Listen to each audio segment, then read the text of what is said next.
जीवन को सीख देने वाली कहानी। अपनी गलतियों या अनुभवों से सीखना ही सफलता का मार्ग दिखाता है।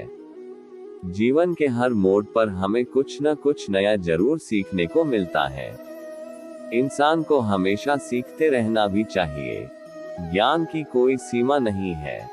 किसी गांव में एक कारीगर रहता था जिसका एक लड़का था। कारीगर अपनी छोटी सी झोपड़ी में टोकरी बनाता था जिन्हें वह 20-20 रुपए में बेचा करता था। अब कारीगर बूढ़ा हो चुका था। उसने सोचा कि मैं अपने बेटे को यह टोकरी बनाने का काम सिखाता हूँ। लड़के से कहा कि तुम मुझसे सीख लो, मैंने तुम्हारे दादाजी से सीखा है। ये हमारी पीढ़ियों से चला आ रहा काम है। अच्छा काम है। लड़का भी मान गया टोकरी बांधने का काम सीखने को। पिताजी ने लड़का को टोकरी बनानी सिखाए और उसे बाजार में बेचकर आने को कहा। लड़का टोकरी को लेकर बाजार गया और बेचकर आया ही था। पिताजी ने पूछा कि उदास क्यों हो। लड़का बोला कि मेरी बनाई हुई टोकरी केवल 10 रुपए में ही बिकी। पिताजी ने कहा चलो कोई बात नहीं, आज तुम्हें और अच्छी टोकरी बनाना सिखाता हूँ। पिताजी ने और अच्छी टोकरी बनाना सिखाए और उसे बाजार में बेचने को कहा। लड़का टोकरी लेकर बाजार गया और अपनी बनाई टोकरी को 15 रुपए में बेचकर आया। लड़का अब भी उदास था। पिताजी ने फिर उदासी का कारण पूछा तो लड़के ने कहा कि टोकरी केवल 15 रुपए में ही बिकी। पिताजी ने कहा कोई बात नहीं, धीरे धीरे तुम्हारी बनाई हुई टोकरी अच्छे दामों में बिकने लगेगी, तुम अच्छे से टोकरी बनाना सीखते रहो। पिताजी ने और अधिक अच्छी टोकरी सिखाए और टोकरी बनाकर बेचने को कहा।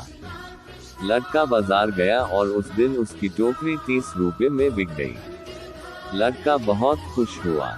पिताजी ने पूछा कि आज कितने रुपए की टोकरी बेची। लड़के ने कहा आज मेरी बनाई टोकरी 30 रुपए की बिकी है।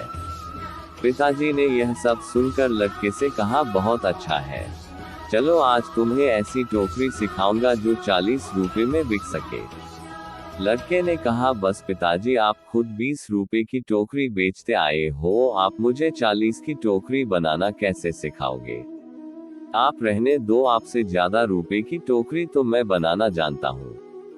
इतना सुनकर पिताजी ने कहा ऐसा ही कुछ मैंने भी कहा था जब मेरे पिताजी खुद 15 रुपए की टोकरी बेचते थे और एक दिन मेरी टोकरी 20 रुपए में बिक गई। मेरे पिताजी ने मुझे 25 रुपए की टोकरी सिखाने को कहा था तो मैंने भी सीखने के लिए मना कर दिया था और कहा था कि आप खुद 15 की बेचते आए हैं, आपसे ज्यादा की तो बेच कर आया हूँ। और तब से जीवन भर 20 रुपए की ही टोकरी बेचता रहा क्योंकि उससे ज्यादा की टोकरी मैं सीख ही नहीं पाया। ये कहानी हमें सिखाती है कि हमें थोड़ा सा सीखने पर यह घमंड नहीं होना चाहिए कि अब मैं सब कुछ जानता हूँ, क्योंकि ऐसा हो सकता है कि हर कोई कुछ ना कुछ आपसे अधिक जानता हो। हमें हमेशा कुछ ना कुछ सीखते रहना चाहिए। कैसी लगी ये कहानी कमेंट करके जरूर बताएं।